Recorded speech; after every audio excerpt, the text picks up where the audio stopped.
Protein idli ಅಂತ ಬೇಕಿದ್ರೆ ಕರಿಬಹುದು. ಅಕ್ಕಿನೇ ಬಳಸದೆ ಮಾಡೋ ಅಂತ ಒಂದ್ ಇಡ್ಲಿ ಸೂಪರ್ ಸಾಫ್ಟ್ ಆಗಿ ಬರುತ್ತೆ, ಹಾಗೆ ಟೇಸ್ಟ್ ಅಂತೂ ಸೂಪರ್. ನಾನಾ ಬಗೆಯ ಮಿಲ್ಲೆಟ್ಸ್ ಮತ್ತೆ ಕಾಳುಗಳನ್ನ ಉಪಯೋಗಿಸಿ ಮಾಡೋ ಅಂತ ಒಂದ್ ಹೆಲ್ದಿ ಇಡ್ಲಿ. ಅಕ್ಕಿ ಹೆಲ್ದಿ ಇಲ್ಲ ಅಂತ ನಾನು ಹೇಳ್ತಿಲ್ಲ, ಬಟ್ ಅಕ್ಕಿಗಿಂತ ಮಿಲ್ಲೆಟ್ಸ್ ಆರ್ ಮಚ್ ಹೆಲ್ದಿಯರ್. ಈ ತರ ಇಡ್ಲಿ ಮಾಡೋದಕ್ಕೆ ಒಂದು ಒಳ್ಳೆ ಇಡ್ಲಿ ಪಾತ್ರೆ ಬೇಕೇ ಬೇಕು. ಈ ಸರಿ ಇಂಡಿಯಾಗೆ ಹೋಗಿದ್ದಾಗ ಇಂಡಿಯಾಸ್ ನಂಬರ್ 1 ಟ್ರೆಡಿಷನಲ್ ಕುಕ್ವೇರ್ ಕಂಪನಿಯಾದ ರಾಶ್ ಕುಕ್ವೇರ್ ಅವರಿಂದ ಈ ಪಾತ್ರೆ ತರಿಸ್ದೆ. ಸಾಂಪ್ರದಾಯಿಕವಾಗಿ ಹಿತ್ತಾಳೆ ಅಥವಾ ಬ್ರಾಸ್ ಇಂದ ಮಾಡಿರೋದು ಇದು.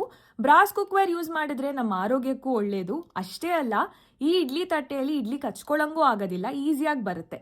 ಈ ಇಡ್ಲಿ ಪ್ಲೇಟ್ಸ್ ನ ರಾಶ್ ಕುಕ್ವೇರ್ ಅವರು ಕಸ್ಟಮೈಸ್ ಆಗಿ ಡಿಸೈನ್ ಮಾಡಿದ್ದಾರೆ. ಬಿಕಾಸ್ ಇಡ್ಲಿ ಪ್ಲೇಟ್ಸ್ ಮಧ್ಯ ಸಾಕಷ್ಟು ಜಾಗ ಇರೋದ್ರಿಂದ ಇಡ್ಲಿ ಕಚ್ಕೊಳ್ಳಲ್ಲ. ಬೇರೆ ಬ್ರ್ಯಾಂಡ್ಸ್ ಅಲ್ಲಿ ಈ ತರ ಪ್ಲೇಟ್ಸ್ ಅಂತೂ ನಮಗೆ ಸಿಗೋದಿಲ್ಲ. ಆಲ್ಸೋ ಈ idli plates front and back ಎರಡೂ ಟಿನ್ ಕೋಟಿಂಗ್ ಅಲ್ಲಿ ಮಾಡಿರೋದು. ಯೂಶಲಿ ಬೇರೆ ಬ್ರ್ಯಾಂಡ್ಸ್ ಬ್ಯಾಕ್ ಕೋಟಿಂಗ್ ಕೊಡೋದಿಲ್ಲ and it's very rare. Idli ಮಾಡದೇ ಇರೋ ಟೈಮಲ್ಲಿ ಈ ಬ್ರಾಸ್ ಪಾಟ್ನ ಕರಿ ಅಥವಾ ಸಾಂಬಾರ್ ಮಾಡೋದಕ್ಕೆ ಉಪಯೋಗಿಸ್ಬೋದು. ರಾಶ್ ಕುಕ್ವೇರ್ ವೆಬ್ಸೈಟ್ ಅಲ್ಲಿ ಆರ್ಡರ್ ಮಾಡಿದ್ರೆ ಇಂಡಿಯಾ ವೈಡ್ ಫ್ರೀ ಶಿಪ್ಪಿಂಗ್ ಕೂಡ ಮಾಡ್ತಾರೆ. ಸೊ ನಿಮಗೂ ಈ ತರ ಪಾತ್ರೆ ಬೇಕಿದ್ರೆ ವೆಬ್ಸೈಟ್ ಡೀಟೇಲ್ಸ್ನ ಕ್ಯಾಪ್ಷನ್ ಅಲ್ಲಿ ಹಾಕಿರ್ತೀನಿ, ಚೆಕ್ ಮಾಡಿ.